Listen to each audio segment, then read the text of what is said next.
بسم اللہ الرحمن الرحیم۔ درود نبی اکرم صلی اللہ علیہ وآلہ وسلم کی ذات ببرکت پر۔ حادثوں سے بھری زندگی میں پھر ایک خوفناک واقعہ لے کر حاضر ہوں۔ ابو وحید سٹوریز آفیشیل میں آپ سب کو خوش آمدید۔ یہ جو واقعہ میں آج آپ کو سنانے لگا ہوں، یہ آپ سن کر حیران ہو جائیں گے۔ میں ایک رات اپنی روٹین کے ساتھ بیٹھا اپنی تسبیحات کر رہا تھا۔ مجھے ایک فون کال ریسیو ہوئی۔ میں نے سلام کیا تو دوسری طرف سے کوئی جاننے والا تھا۔ اس نے اپنا تعارف کرواتے ہوئے مجھے اپنی کسی رشتہ دار لڑکی کے بارے میں بتایا۔ وہ بہت ہی زیادہ پریشان تھا۔ وہ اسی وقت چلنے کا کہہ رہا تھا، مگر سفر دوسرے شہر کا ہونے کی وجہ سے میں نے صبح فجر کے بعد کا کہہ دیا۔ ٹھیک فجر کی نماز کے بعد وہ شخص گاڑی میں میرے پاس آ گیا۔ میں گاڑی میں بیٹھ گیا۔ میں نے حال پوچھنے کے بعد دوبارہ بات شروع کی اور پوچھا اس لڑکی کے ساتھ کب سے ایسا ہے۔ اس آدمی نے بتایا 3 سال ہونے کو ہیں۔ ڈاکٹری علاج اور مختلف پیروں کے پاس بھی گئے، مگر کہیں کوئی فرق نہیں پڑا ہے۔ میں نے پوچھا آپ کو کیسے پتا کہ لڑکی میں عصیب ہی ہے؟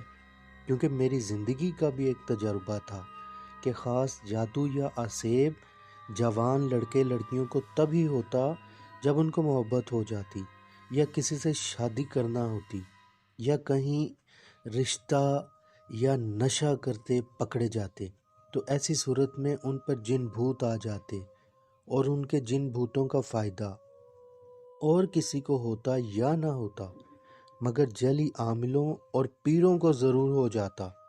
ہم کچھ وقت بعد دوسری جگہ آ چکے تھے۔ یہ ایک بہت بڑا شاندار بنگلہ تھا۔ جو مجھے ساتھ لائے تھے انہوں نے کال ملائی۔ کچھ لمحوں بعد ہی گیٹ کھل گیا۔ ہمیں ڈرائنگ روم میں بٹھایا گیا۔ ناشتے سے فارغ ہو کر میں نے کہا لڑکی کہاں ہے؟ مجھے بتایا گیا وہ اپنے روم میں ہے۔ میں ان کے ساتھ لڑکی کے کمرے میں گیا۔ لڑکی منہ گھٹنوں میں دیے بیٹھی ہوئی تھی۔ میں نے اندر جاتے ہی سلام کیا۔ اس نے منہ اٹھا کر سلام کا جواب دیا اور سیدھی ہو کر بیٹھ گئی۔ بڑی ہی پیاری لڑکی تھی۔ میں نے پوچھا بیٹا کیا نام ہے آپ کا؟ فوراً ہی اس لڑکی کے بابا جو کہ میرے ساتھ کمرے میں آئے تھے بول پڑے اور کہا الشبہ نام ہے۔ میں نے ان سے کہا آپ خاموش ہو جائیں، مجھے بچی سے بات کرنے دیں۔ میں نے پھر اس لڑکی سے کہا بیٹا مجھے بتاؤ آپ کو مسئلہ کیا ہے؟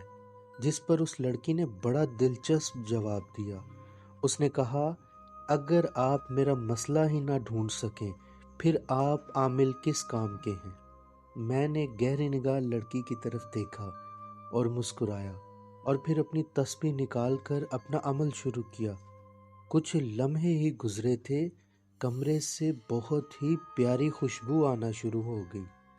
میں سمجھ گیا تھا یہ مسلمان جن ہے، اور پھر وہ لڑکی جھومنے لگی اور مجھے سلام کیا۔ میں نے مسکراتے ہوئے سلام کا جواب دیا اور پوچھا آپ کا نام کیا ہے؟ اس نے کہا میرا نام حاتم ہے۔ میں نے پوچھا مسلمان ہو؟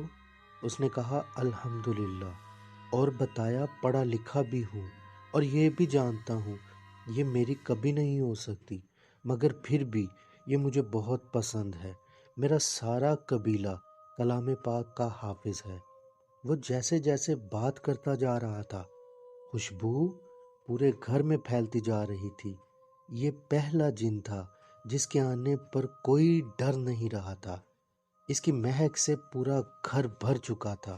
ایسا لگ رہا تھا جیسے ایک ساتھ پوری دنیا کی خوشبو صرف اسی گھر میں چھڑکا دی گئی تھی۔ کچھ دیر بات کرنے کے بعد میں نے اسے سمجھایا کہ آپ ایک جن ہو اور یہ لڑکی انسان ہے، آپ کا میل کبھی نہیں بن سکتا۔ اور پھر جانے کیوں میرے دل میں اس جن کو دیکھنے کا بھی خیال آیا اور اسے مکمل ظاہر ہونے کا کہا۔ کچھ انکار کے بعد وہ ظاہر ہو گیا۔ خوشبو سے بھی زیادہ خوبصورت وہ خود تھا۔ حلف لے کر کہتا ہوں میں نے جنات میں ایسا خوبصورت جن پہلے کبھی نہیں دیکھا تھا۔ یہاں تک کہ لڑکی کے بابا نے بھی کہہ دیا اگر انسان ہوتا میں اس کی شادی اپنی بیٹی سے کرتا۔ وہ کچھ لمحوں بعد خود ہی غائب ہو گیا وہ لڑکی تو کیا، اس کے گھر والے بھی جن کو دیکھ کر اس کے عاشق ہو گئے۔ اس کے جاتے ہی لڑکی بہت روئی اور کہا میں اس کے بنا مر جاؤں گی۔ میں وہاں کی کیفیت سے حیران تھا، مگر انسان ہونے کے ساتھ ساتھ ایک عامل بھی تھا اور جانتا تھا یہ ملاپ کبھی نہیں ہو سکے گا۔ اور پھر لڑکی کو کچھ وقت سمجھایا اور کچھ اپنی تسبیحات کی اور واپس آ گیا۔ آتے ہوئے ایک تعویذ لڑکی کو دے کر آیا اور کہہ کر آیا جب دل کرے اس کو پانی میں بہا دینا۔ کچھ دن بعد اچانک لڑکی کے بابا کا فون آیا۔ اس نے شکریہ کرتے بتایا کہ بچی نے خود ہی میرے ساتھ جا کر تعویذ پانی میں بہا دیا اور وہ شادی کے لیے مان گئی ہے۔ وہ سب بہت خوش تھے۔ لڑکی نارمل زندگی میں واپس آ گئی تھی۔ وہ جن واپس جا چکا تھا، سب ٹھیک ہو چکا تھا، مگر ایک بات بتاؤں، وہ جن اور اس کی خوشبو میرے دل پر، میری روح پر اپنے نقش چھوڑ گئے۔ میں آج تک اس خوشبو اور اس حسین چہرے والے جن کو نہیں بھول پایا اور شاید کبھی بھول بھی نہ پاؤں۔ اپنا بہت سارا خیال رکھیے۔ ویڈیو اچھی لگے تو لائک اور سبسکرائب کر کے میرے ساتھ جڑ جائیں۔ ملتے ہیں کسی ایسے ہی سچے واقعے کے ساتھ اگلی ویڈیو میں۔ تب تک کے لیے اللہ حافظ۔